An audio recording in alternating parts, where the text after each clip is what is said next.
Welcome back dear children. Class 10th का periodic classification of elements एक बहुत ही इम्पॉर्टेंट टॉपिक है केमिस्ट्री का। चैप्टर शुरू करने से पहले मैं आपको अपनी एक बात इस चैप्टर के बारे में शेयर करूंगा आपके साथ। ये पहला वो चैप्टर था जो मुझे बहुत ज़्यादा इंटरेस्टिंग लगा केमिस्ट्री में। जब शुरू में हम लोग केमिस्ट्री पढ़ रहे थे, जब पहली बार मैंने केमिस्ट्री पढ़नी शुरू की इन द वेरी बिगिनिंग, तो हमें भी ये चैप्टर जो था 10th क्लास में ही था। और पहली बार ये चैप्टर एक ऐसा चैप्टर था जिसने मेरे अंदर केमिस्ट्री को लेकर मेरा इंटरेस्ट जो था वो डेवलप किया। और वो इंटरेस्ट डेवलप होने के बहुत सारे रीजंस थे, और उनमें से एक रीज़न ये था, मैं हमेशा से किसी आम इंसान की तरह मैं हमेशा से कुछ चीज़ों को लेकर बहुत ज़्यादा मेरा ध्यान जो है उस तरफ जाता है। जैसे मुझे एक चीज़ बड़ी अट्रैक्ट करती है और वो होती है इंसान का किसी चीज़ को लेकर स्ट्रगल।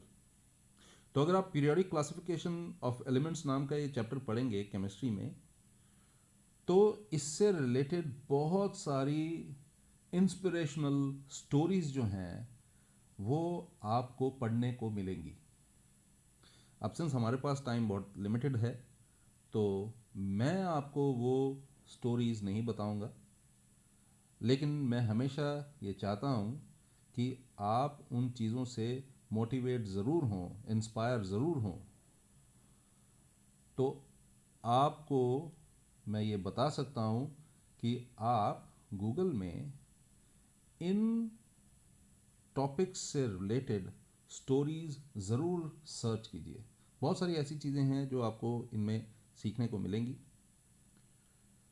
तो अभी हम चैप्टर शुरू करते हैं periodic classification of elements. Periodic classification of elements शुरू करने से पहले मैं आपको जो बताने जा रहा हूँ आप उसकी तरफ ध्यान दीजिएगा। देखिए, सन 1800 तक, मतलब in by 1800 we knew about 31 chemical elements. ठीक है, only 31 chemical elements were discovered by that time. By 1800 only 31 chemical elements were known to us, were discovered. But by 1865 the number grew from 31, it became 63. और कई जगह पर आपको ये भी पढ़ने को मिलेगा कि 1800 में 31 एलिमेंट्स के बारे में पता था, और 1865 में 31 में 63 एलिमेंट्स ऐड हो गए। तो कई जगह पर आपको ये भी पढ़ने को मिलेगा। खैर, चलते हैं। और अगर आज की हम बात करते हैं तो 118 एलिमेंट्स जो हैं उनके बारे में हमें पता है। ठीक है जी, मैं फिर से आपको बता दूं, bye 1800 we knew about 31 elements. By 1865 the number grew to 63, and today we know about 118 elements. ठीक है, तो 118 एलिमेंट्स के बारे में हमें पता है। मैं 118 एलिमेंट्स आपको बोल रहा हूँ, तो 118 या 119 भी कई जगह पर आपको लिखा हुआ मिलेगा। हाल ही के दिनों में मैंने कहीं पर पढ़ा था 121 एलिमेंट्स जो हैं उनके बारे में हम जानते हैं। तो मैं आपको बता दूं, इनमें से बहुत सारे एलिमेंट्स जो हैं वो मैन मेड हैं। नेचुरल एलिमेंट्स भी हैं और मैन मेड एलिमेंट्स भी हैं। इन सब को मिलाकर 118 एलिमेंट्स के बारे में हम बात कर रहे हैं। मैंने जैसा आपको बताया, किसी जगह मैंने 119 भी पढ़ा था, और अभी हाल ही के दिनों में मैंने कहीं पर 121 एलिमेंट्स भी पढ़े। तो कहने का मतलब है लगभग 118 एलिमेंट्स के बारे में हमें पता है, और इसमें से एक बहुत बड़ी संख्या जो है बहुत सारे जो है एलिमेंट्स जो हैं मैन मेड भी हैं। सो bye 1800 we knew about 31 elements. The number grew by 1865 and it became 63, and today we know about 118 elements. Okay, and many of these elements are man-made elements. मैं आपको क्या बताना चाह रहा हूँ, आप उसको समझने की कोशिश कीजिएगा। आप देखिए, जैसे जैसे समय बीतता गया, जैसे जैसे टेक्नोलॉजी डेवलप होती गई, बहुत सारे नए एलिमेंट्स के बारे में हमें जानकारी मिलती गई, और नंबर बढ़ने के साथ साथ इन एलिमेंट्स को याद रखना, इनके एटॉमिक नंबर्स को याद रखना, एटॉमिक मासेस को याद रखना, ये एक पेचीदा मामला बनता जा रहा था। ठीक है ना। हर बीतते समय के साथ आप समझ सकते हैं टेक्नोलॉजी डेवलप हो रही है और बहुत तेज़ी के साथ समय जो है बीत रहा है। ह्यूमन रेस जो है और टेक्नोलॉजी के क्षेत्र में बहुत ज़्यादा तरक्की कर रही है और इस तरक्की के साथ साथ बहुत सारी चीज़ें हमारे लिए आसान होती जा रही हैं। ठीक है, और वो होनी भी ज़रूरी है। टेक्नोलॉजी का ये फ़ायदा हमें होना चाहिए। तो लेकिन समय बीतने के साथ टेक्नोलॉजी में डेवलप होने के कारण और बहुत सारी और डेवलपमेंट्स के कारण नंबर ऑफ एलिमेंट्स भी जो थे बढ़ रहे थे। आने वाले समय में शायद और एलिमेंट्स जो हैं बढ़ेंगे। तो किसी चीज़ के या किसी एलिमेंट्स के संख्या बढ़ने के कारण, नंबर बढ़ने के कारण उसको याद रखना, ओके, एक प्लानिंग के साथ चलना, क्लासिफाई करना बहुत ज़रूरी हो जाता है। मैं आपको एक छोटी सी एग्जांपल देकर बात समझा देता हूँ। आप किसी केमिस्ट की दुकान में जाते हैं और उसको बोलते हैं एक पर्टिकुलर आई ड्रॉप चाहिए। वो केमिस्ट जाता है, सीधे वहाँ से एक आई ड्रॉप एक पर्टिकुलर पार्ट में जाता है दुकान की और वहाँ से आई ड्रॉप उठाकर आपको पकड़ा देता है। कोई और दवाई चाहिए, वो किसी और जगह पर किसी और पार्ट में जाता है उस दुकान की, वहाँ से वो सामान उठाता है और आपके हाथ में पकड़ा देता है। सिमिलर जो है किसी मॉल में होता होगा, किसी और जगह पर होता होगा। ऐसा कैसे पॉसिबल हो पाता है कि इतना सामान होने के बाद भी उनको पता होता है कि कोई सामान जो है एक पर्टिकुलर जगह पर पड़ा हुआ है? तो यहाँ पर एक सिस्टम बनाने के कारण उनको पता है कि कौन सी चीज़ कहाँ पड़ी है और कहाँ से उठाकर, जब कोई ग्राहक या कोई कस्टमर मांगेगा तो मुझे कहाँ से उठाकर उसको लाना है और हाथ में पकड़ा देना, आसान हो जाता है। सेम बात जो है ये फिजिक्स में या केमिस्ट्री में या और सब्जेक्ट्स में भी जो ये काम आती है। क्लासिफिकेशन बहुत इंपॉर्टेंट चीज़ है, इसको हम लाइटली नहीं ले सकते।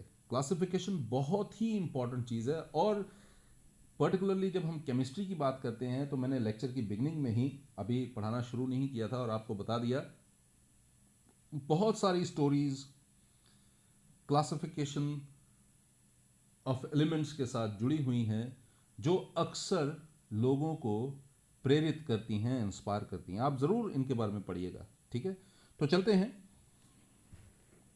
क्लासिफिकेशन क्यों ज़रूरी था? क्लासिफिकेशन इसलिए ज़रूरी था ताकि थोड़ा सा काम जो है वो आसान हो सकता। काम को आसान करने के लिए क्लासिफिकेशन बहुत ज़रूरी था, तो इसीलिए क्लासिफिकेशन जो है वो उसके लिए बहुत ज़्यादा स्ट्रगल जो थी वो की गई। Now this classification not only makes the study of elements easy, it also helps in discovering new elements. नए एलिमेंट्स को डिस्कवर करने में भी ये बहुत ज़्यादा हेल्पफुल होती है। जैसे जैसे ये चैप्टर आगे बढ़ता जाएगा आपको मेरी ये बात जो है बड़े आराम से समझ आना शुरू हो जाएगी। अभी आप सोच रहे होंगे कि किस तरह से क्लासिफिकेशन के कारण नए एलिमेंट्स भी डिस्कवर करने में हेल्प मिलते हैं। तो ये जैसे जैसे मैंने आपको बताया ये चैप्टर आगे बढ़ता जाएगा, आप ज़रूर इसको बड़े अच्छे से समझ पाएंगे। ठीक है, तो 1831 केमिकल एलिमेंट्स के बारे में पता था। ये संख्या कम थी, इनको अरेंज करना, इनको संभालना, इनको याद करना बहुत आसान था। 1865 तक ये संख्या बढ़कर 63 होगी और जैसा कि मैंने आपको बताया कई जगह पर मैंने ये भी पढ़ा कि 31 में 63 ऐड हो गए। तो खैर जो भी है, अगर 63 एलिमेंट्स भी या 62, 63 या 64 एलिमेंट्स भी उस समय अगर पता थे तो आप समझ सकते हैं कि उनको याद रखना थोड़ा सा मुश्किल हो जाता है।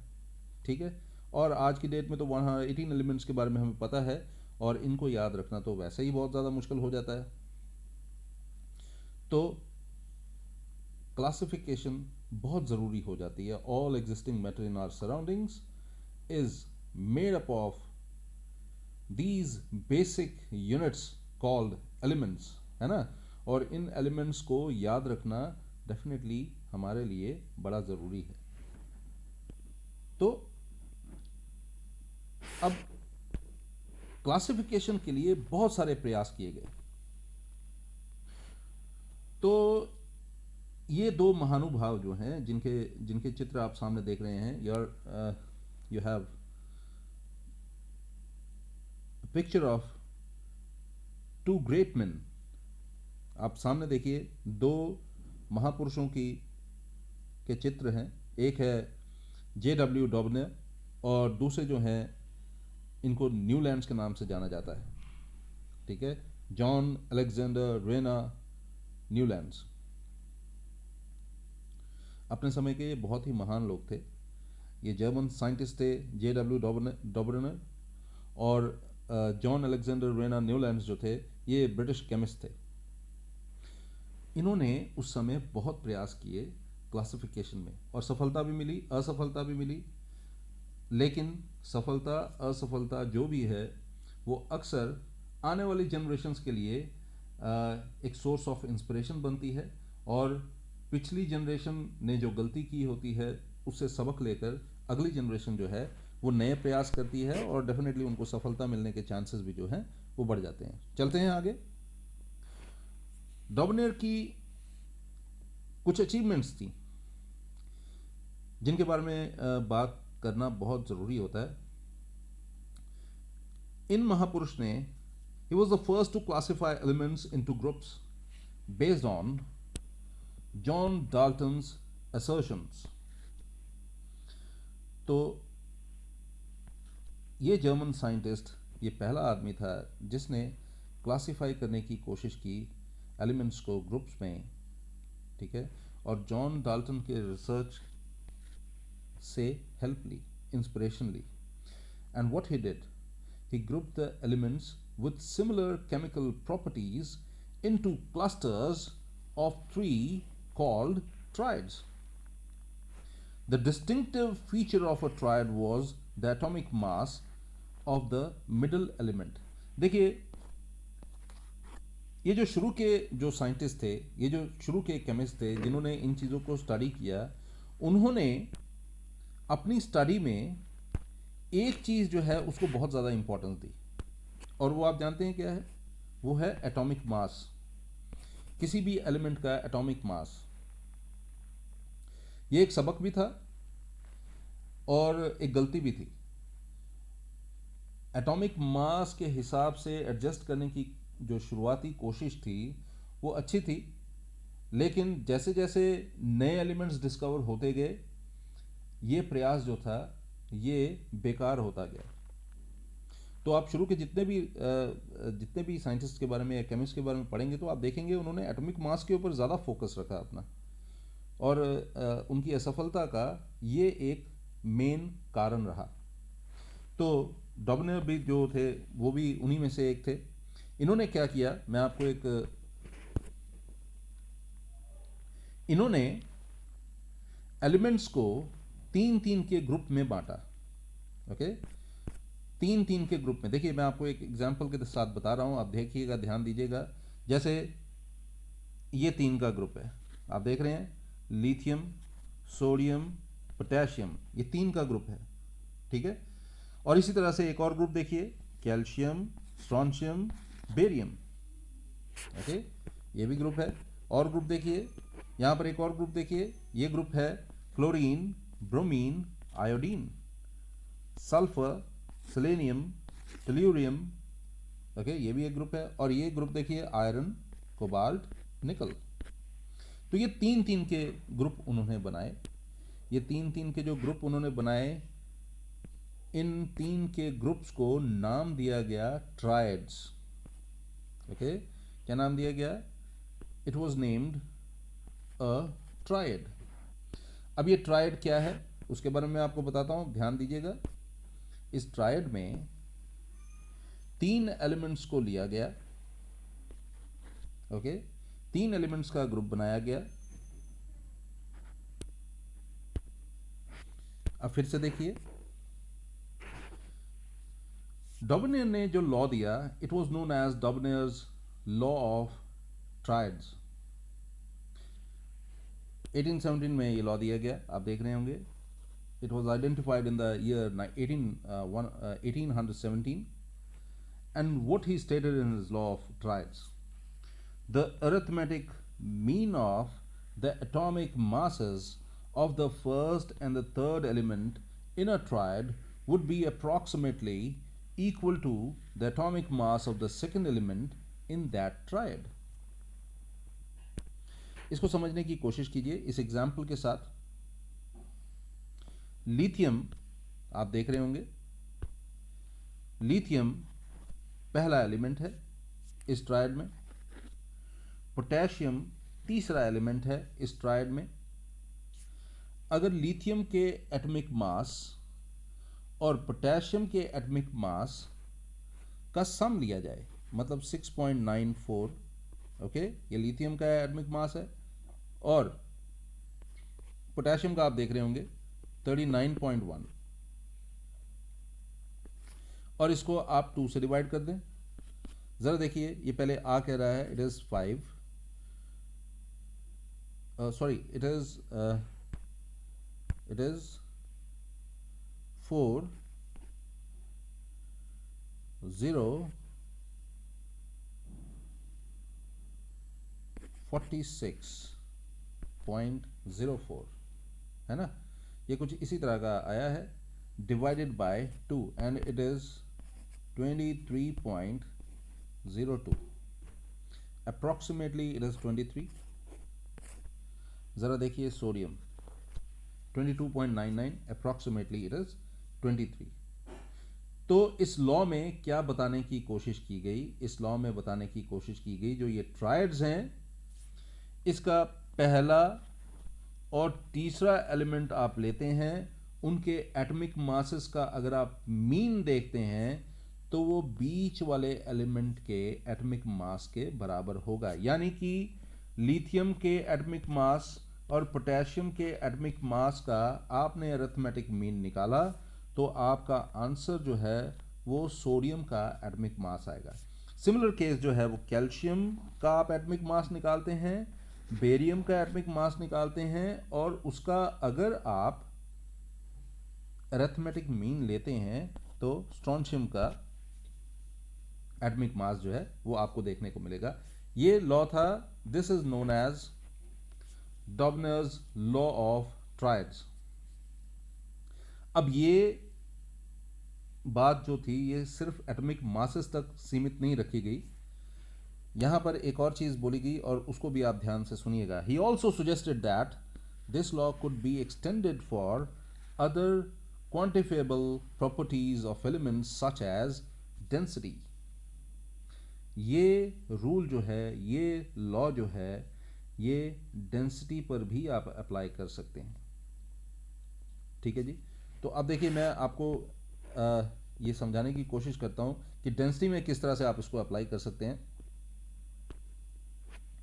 तो क्लोरीन 1.56, आयोडीन 4.95, और इसका अगर आप एवरेज निकालते हैं, अरिथमेटिक मीन निकालते हैं, तो it is about 3.25. Calcium 1.55, barium 3.5, अगर आप इसका अरिथमेटिक मीन निकालते हैं इट इज़ 2.53. तो ये ट्रायड्स में जो ये अरिथमेटिक वाला कंसेप्ट जो है केवल एटॉमिक मासेस तक नहीं था, यहाँ पर बताया गया कि ये कंसेप्ट जो है ये उनकी, यानी कि उन एलिमेंट्स की डेंसिटीज के साथ भी आप इस्तेमाल कर सकते हैं. ठीक है जी, चलते हैं आगे. तो ये 5 ट्रायड आप देख रहे होंगे. ये है ट्रायड 1 जिसमें ये 3 एलिमेंट्स हैं, ट्रायड 2 इसमें ये 3 एलिमेंट्स हैं, उसके बाद ट्रायड 3 3 एलिमेंट्स हैं, ट्रायड 4 ये अगले 3 एलिमेंट्स, और ट्रायड 5 ये अगले 3 एलिमेंट्स. आई एम श्योर कि आपको ये कंसेप्ट जो है वो समझ आ रहा होगा. तो जैसा मैंने आपको बताया, ये कंसेप्ट केवल एटॉमिक मास पर नहीं लगाया गया, डेंसिटी पर भी इसको अप्लाई किया जा सका. चलते हैं थोड़ा सा आगे, लेकिन फिर भी ज़्यादा समय तक ये लॉ जो था वो सक्सेसफुल नहीं रहा. जल्दी ही इसको एक फेलियर जो था वो डिक्लेयर कर दिया गया. बहुत सारी शॉर्टकमिंग्स थी इसमें. बहुत सारी लिमिटेशंस थी। तो शुरू करते हैं पहली लिमिटेशन, और वो पहली लिमिटेशन क्या थी?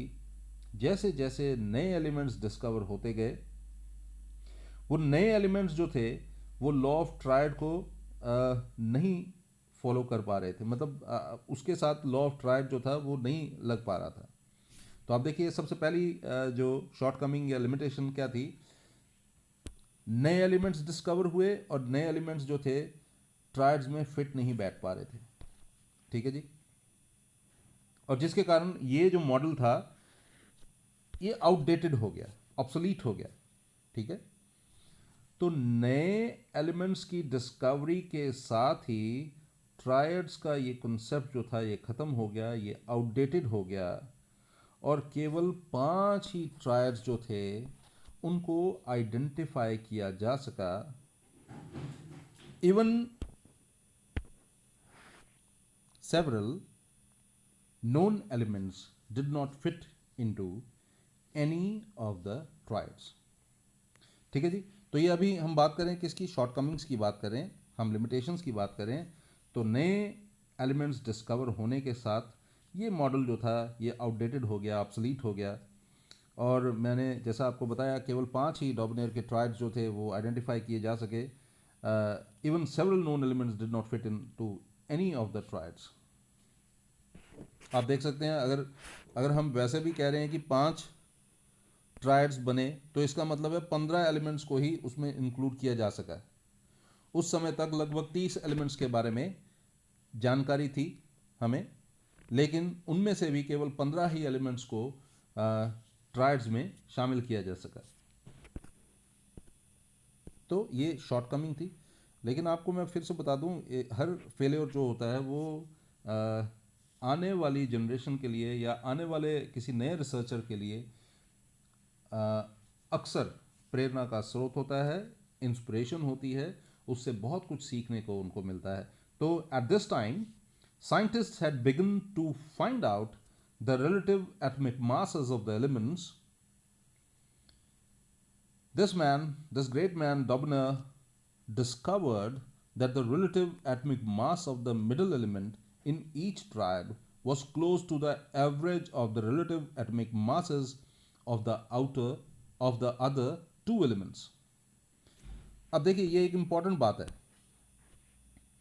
This gave other scientists a clue that relative atomic masses were important when arranging the elements। यही वो बात है जिसके बारे में मैं आपको बता रहा था कि आने वाले टाइम में ये फेलियर बहुत सारे लोगों के लिए एक सोर्स ऑफ इंस्पिरेशन बन सकता था, बनता ही है, हर बार ऐसा ही होता है। तो यहां पर भी देखिए ये जो रिसर्च थी, this gave other scientist a clue that relative atomic masses were important when arranging the elements। और अगली जनरेशन जिसके बारे में हम अभी पढ़ेंगे, अगला जो रिसर्च वर्क था वो किसका था? वो था न्यूलैंड्स लॉ ऑफ ऑक्टेव्स।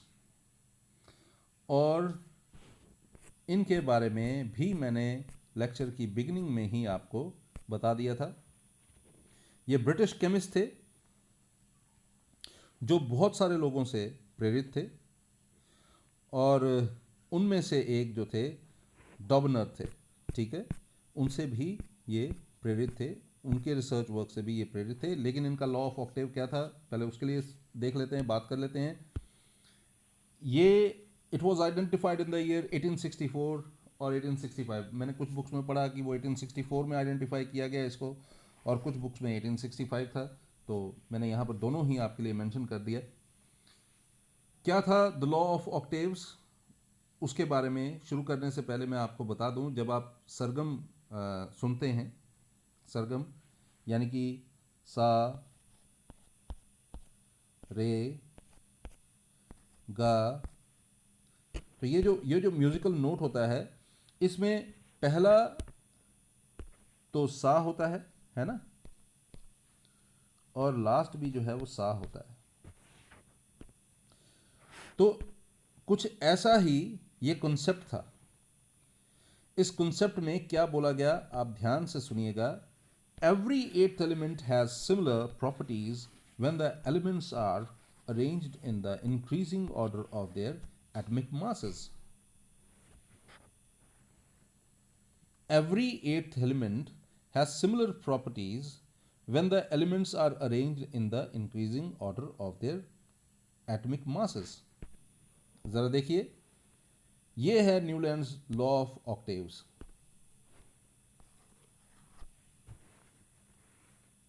लेकिन मैं आपको बताऊं, ये ओरिजिनल टेबल नहीं है.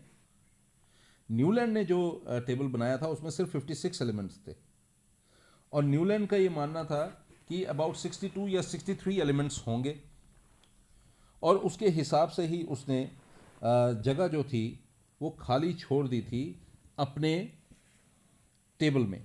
जो उन्होंने पीरियोडिक टेबल बनाया था उसमें उन्होंने कुछ जगहें जो थी, कुछ स्लॉट्स जो थे वो खाली छोड़ दिए हुए थे. जैसे मैं आपको एक छोटी सी एग्जांपल से बात समझाता हूँ कि उन्होंने कौन से स्लॉट्स जो थे वो खाली छोड़े थे. आप देखिए,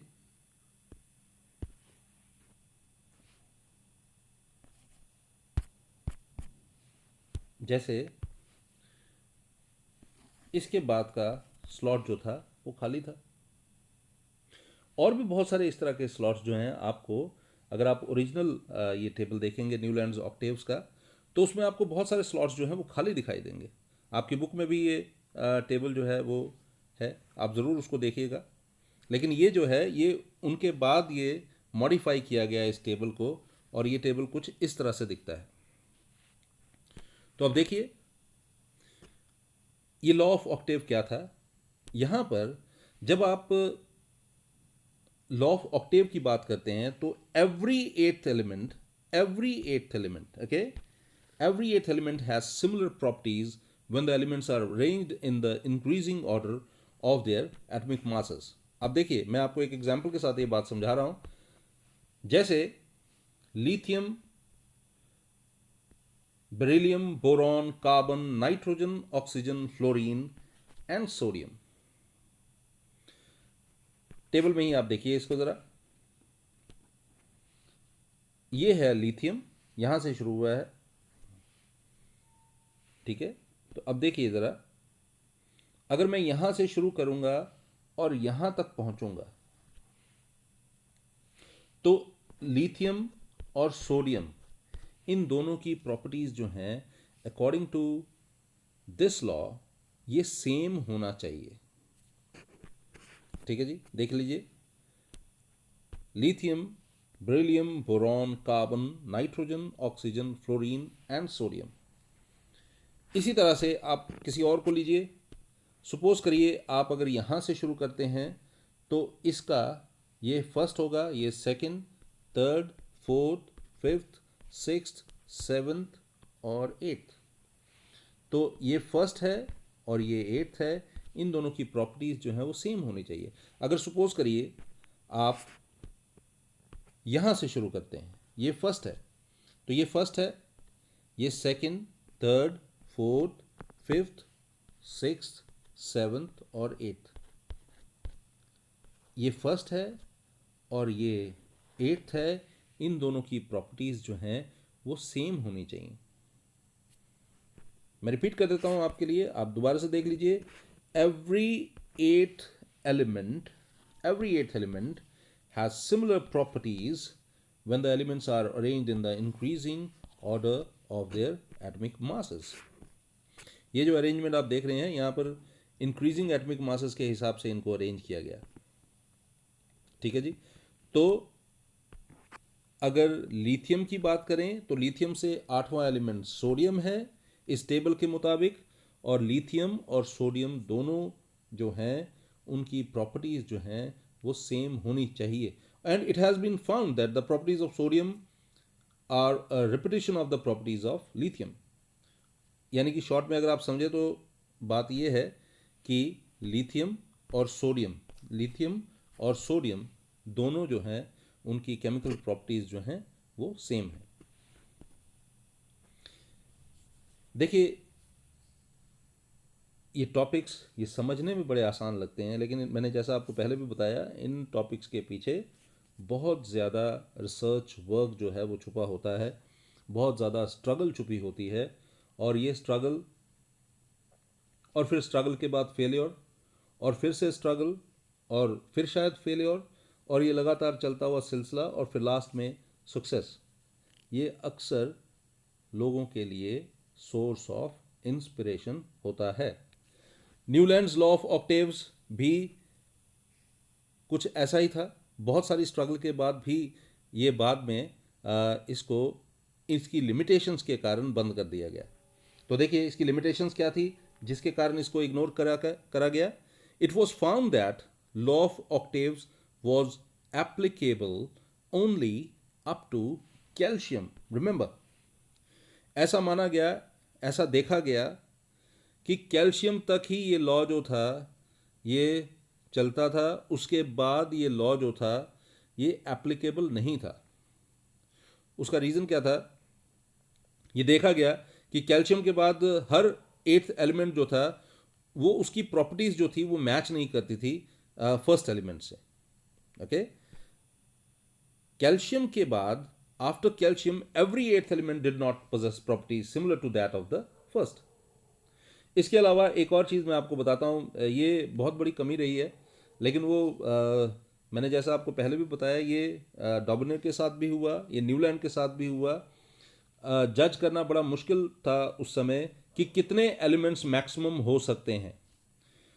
न्यूलैंड्स ने लगभग 54, 55 या 56 एलिमेंट्स को अरेंज किया, और उसका मानना था कि ज़्यादा से ज़्यादा 62 या 63 एलिमेंट्स होंगे जो नेचर में एग्जिस्ट करते होंगे। उसके हिसाब से ही उन्होंने जो उनका ओरिजिनल टेबल था उसमें कुछ स्लॉट्स जो थे वो खाली छोड़ दिए थे, जिनके बारे में मैंने आपको पहले भी बताया।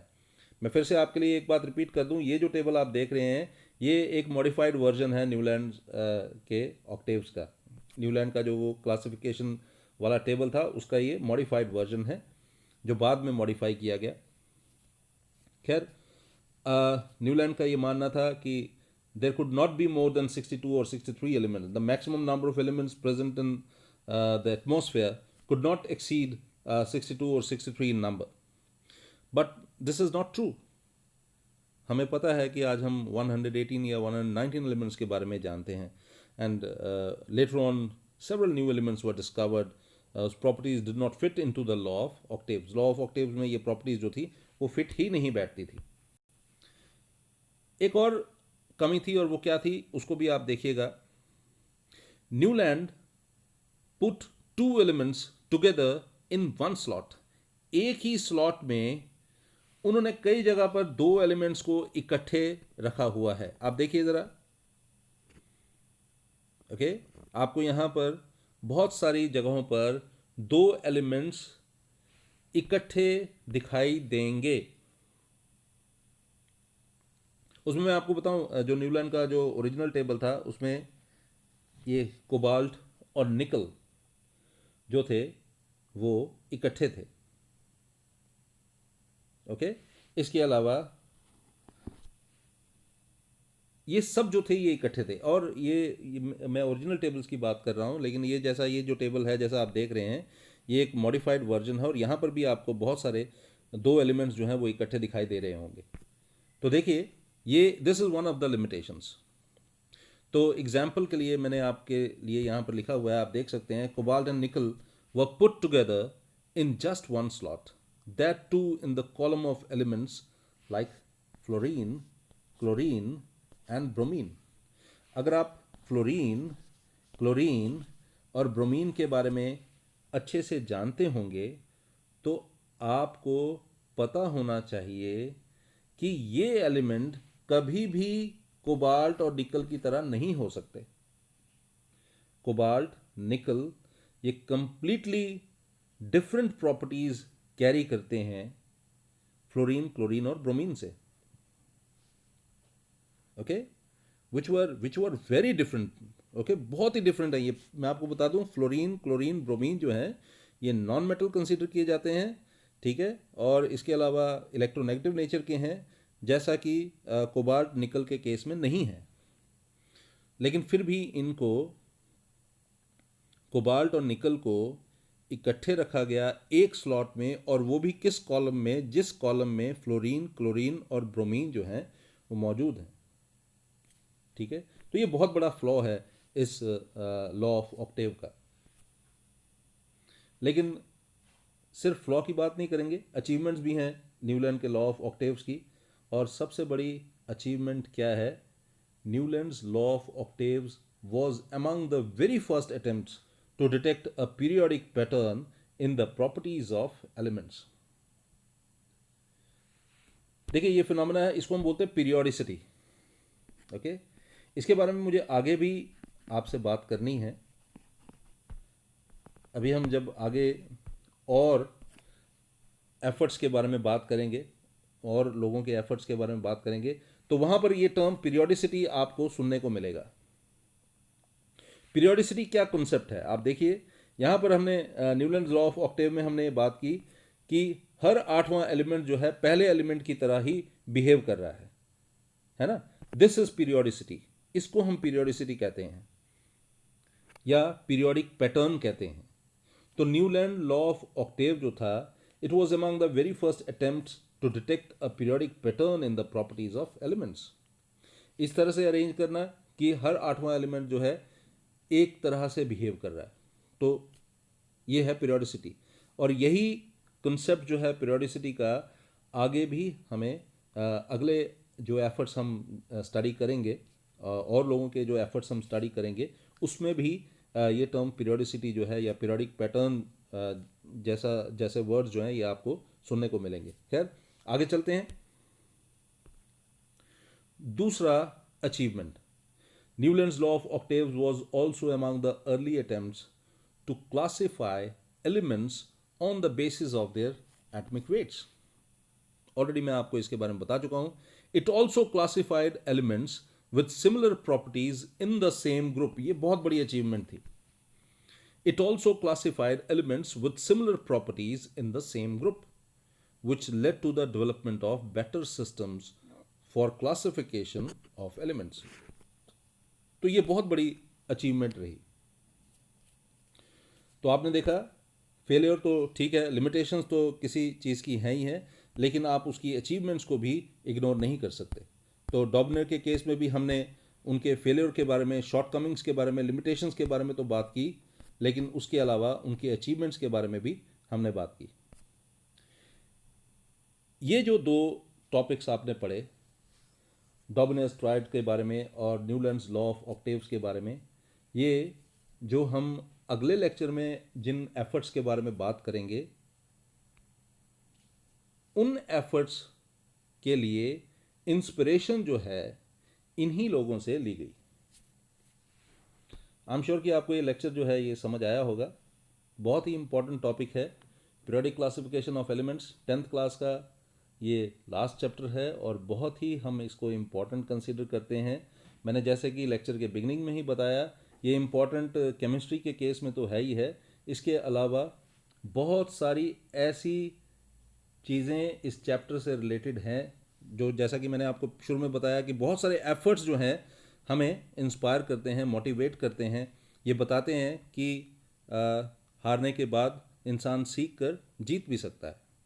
फेलियर के बाद सक्सेस जो है वो मिल सकती है, लेकिन फेलियर से सबक लेना जो है वो ज़रूरी होता है। अपना ध्यान रखिएगा। Good night.